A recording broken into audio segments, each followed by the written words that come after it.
Alright, what's up guys? It's Ishan from moredishesmorebitches.com. I don't know why I made that fucking shitty joke. Anyway, so today's video is about my bulking protocol for 2024. So I'll run you through the basic plan of it. So the basic plan is that I'm gonna be bulking from now until April of 2024, and then I'll do like a small 4 or 5 week mini cut until summer, and from summer till next April of 2025 is going to be another bulk, and that after that's going to be like a solid 2-month cut. So I already have like my entire bulking and cutting planned out for like the next 1.5-2 years. So I'll just run you through what I'm doing for this bulk right now. So I'm in a very slight calorie surplus. I think it's about 200, maybe 300 calories. So my maintenance is pretty high because I have a high metabolism. So it's in like the 3,300, 3,400 range. So for this bulk, I'm right at 3,600. So how do I hit 3,600 a day? Because I'm still like intermittent fasting. It's 6 a.m. right now. I woke up at around 5:10. I probably won't be eating my first meal until like 11 or 12 after I finish recording these videos and after I finish working out. So how do I get in 3,600 calories?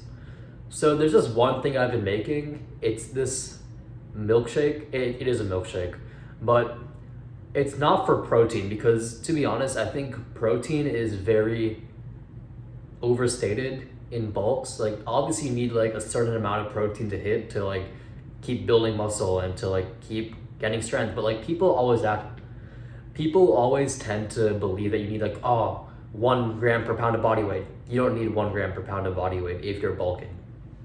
If you're cutting, you might. That's a different story. When I was cutting, I was eating like 180 grams of protein a day while I was like 150, 160 pounds. Right now I'm only aiming for at least like 100, 110 grams of protein, which doesn't sound like much at all, right? Like I could eat that in 2 meals.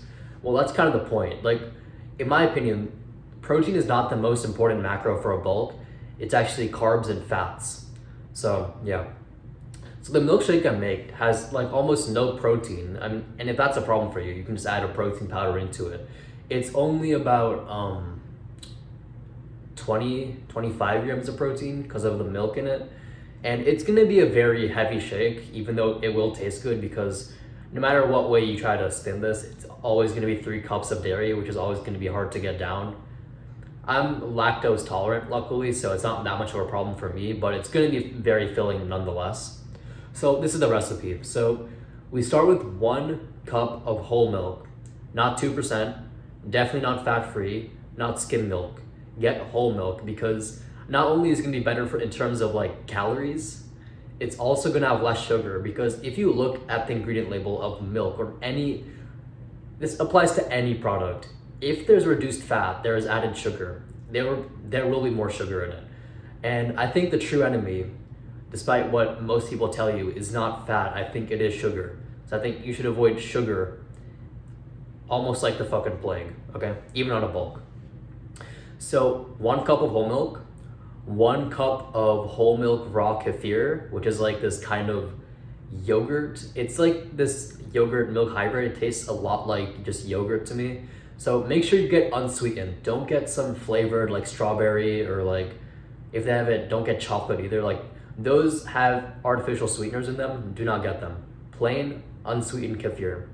And this last one is a 1 cup of heavy cream, which is a lot of calories. 1 cup of heavy cream is 800 calories in itself. So that's already like half the caloric content of this shake, because this shake is 1,500 calories. So also, some other people may call heavy cream double cream if you're like some weirdo from the UK. Sorry, bro.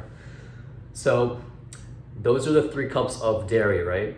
And then this would taste kind of bad if you didn't add honey into it, like, because adding like heavy cream and milk won't taste that bad, but adding the raw kefir in will give this like this kind of sour taste if you don't like add some kind of sweetness. And we don't want to add like sugar or like syrup or something, right? Like no bullshit. So get raw unfiltered honey. This is the only honey you should be getting. Don't get like some basic ass like normie honey. Just get raw unfiltered honey, okay? And then you also add 1 tablespoon of extra virgin olive oil. No other oils. Don't add like some seed oils, obviously. Don't use like canola, rapeseed oil. Don't use avocado oil. Don't use peanut oil. Get extra virgin olive oil, okay?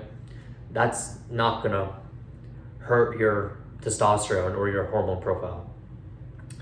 And we also add 1 banana, which is about 120 calories depending on the size of the banana, right? One more thing you could add is a nut butter, like peanut butter or almond butter. I personally don't like almond butter or peanut butter that much. I just never did. But if you wanted to buy a nut butter, don't buy some normie brand like, like what's the big Jif? Don't buy Jif, all right? You have to buy some very low sugar, natural, like those weird like chunky peanut butters, and not like some bullshit like Jif or Skippy's peanut butter. Like, bro, come on, you're better than that, right? So this entire shake without the nut butter will be about 1,600 calories. So 1,600, right? And personally, I don't need that entire shake to meet my bulk goals. I'm only having half a shake. I'm only having about 800 calories. So I'll just walk you through what I ate yesterday. What I ate yesterday was, first, me and my friend Manis, we hit the gym. I hit legs. So I'm always very hungry after legs. We went to this one like taco place right after. It's literally just like fresh food. It's a very local place, so it has like really good food. So usually like standard taco dinner is like 3 tacos, rice, beans, right? So since I'm bulking, I just got 5 steak tacos. Comes with rice, comes with refried beans.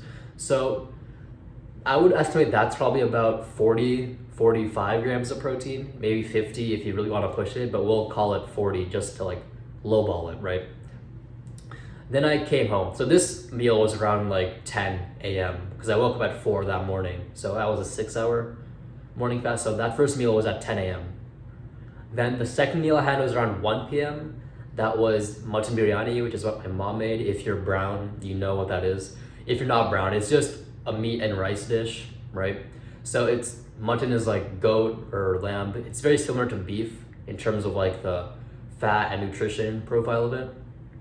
So I had that for lunch, which if I had to guess is like probably another 30, 40 grams of protein. So we'll call it 70 for now. We're like lowballing it, right? And then I had my milkshake, half a milkshake. So that is about 10 grams of protein. So that is 80 grams. And if I had to guess, we're probably at about 2,600 calories right now. And then my final meal, I had 4 chicken thighs. Actually, this is like one more thing I'll say. If you're bulking, don't go for lean meats. Like, don't go for a chicken breast. Like, you can, instead of getting chicken breast, just opt for chicken thighs.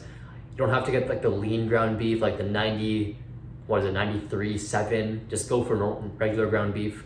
Like, you don't have to go as lean anymore because, to be honest, meat fat is actually very healthy for you, even though people might tell you otherwise. Just trust me, meat fat is good for you, right? So, also chicken thighs just taste better, So I had 4 chicken thighs and rice and some like lentil soup, which at the minimum is about 80 grams of protein. So that already made me hit about 160 grams, which is way more than I need. So like I said, protein is not as important as you think it is, and you will probably hit it if you're in a calorie surplus. It's kind of hard not to hit the protein. Like, I'm trying to think of how I would hit just like below 100 grams of protein if I was eating 3,600 calories a day. Like, that's almost like impossible, especially since I eat a lot of meat. Like, I think obviously if you're vegetarian, you can't eat a lot of meat, but if you're bulking and you're not vegetarian, eat a lot of meat, eat eggs, eat dairy, like if you can, like do these things.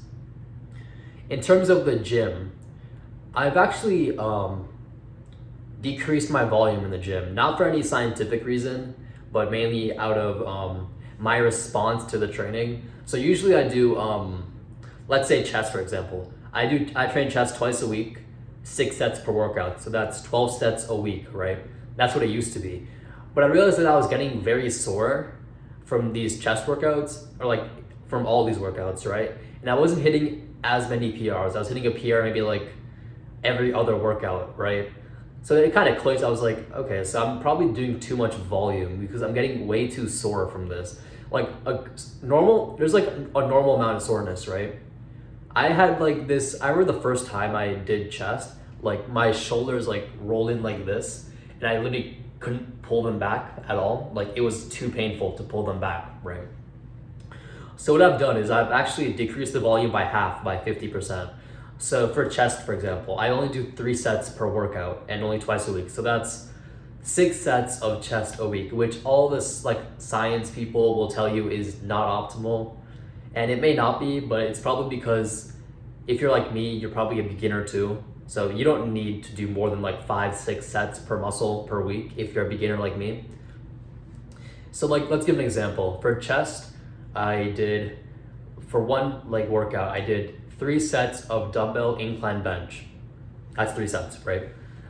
Other workout, next chest workout, the same week, I do 3 sets of flat barbell bench.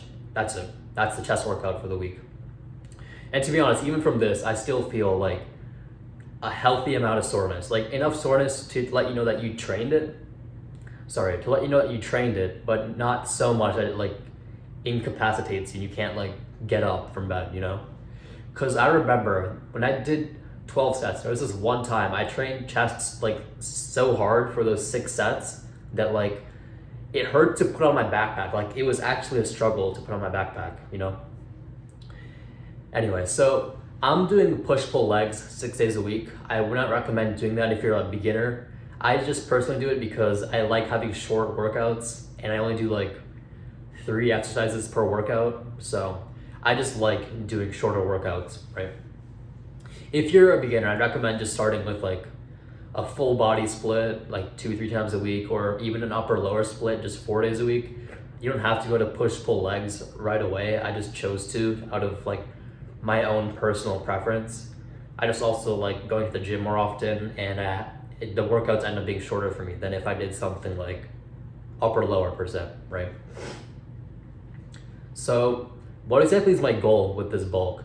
So like I said, I'm cutting in the beginning of April until like May-ish, and then I'll be bulking again from May till the April after. So I'm planning on hitting about 165 pounds by 2025. Like by December of 2024, I plan on hitting 165 pounds, which is 1 year from now, right? So as of this morning, I was, I believe, 149.6, 150 pounds essentially. So that's 15 pounds to gain over this next year, minus the 1 month I'm just spending cutting, right? So that's 11 months to gain 15 pounds, which I think is a pretty reasonable goal, because this is a lean bulk, okay? If you're dirty bulking, like you're fucking coping, bro. Don't dirty bulk. Don't even regular bulk, just lean bulk, all right?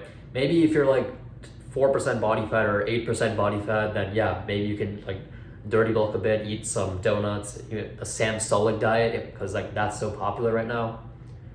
In general, if you're like a healthy body fat percentage, don't like normal bulk or dirty bulk. Don't do what Sam Sulek is doing. He's a cool guy and all, but just don't do that. It's not healthy for you. It's not like, you'll gain weight. Yeah, you might hit PRs, but there's more to life than just gaining weight and hitting PRs and getting stronger. There's your heart health. There's like all these things that like, to be honest, like us normies are not aware of go on in our body that eating unhealthy can affect. So if you're a healthy body fat percentage, just lean bulk, okay? Lean bulk is about 200, 300 calories surplus, maybe 400 if you're really pushing it. Don't go beyond that if you're a healthy body fat percentage. Okay, so I hope you guys enjoyed this video. If you did, you can always comment, like, dislike if you disagree with advice. And yeah, follow me on Instagram. It's linked in the description, and I'll see you guys tomorrow.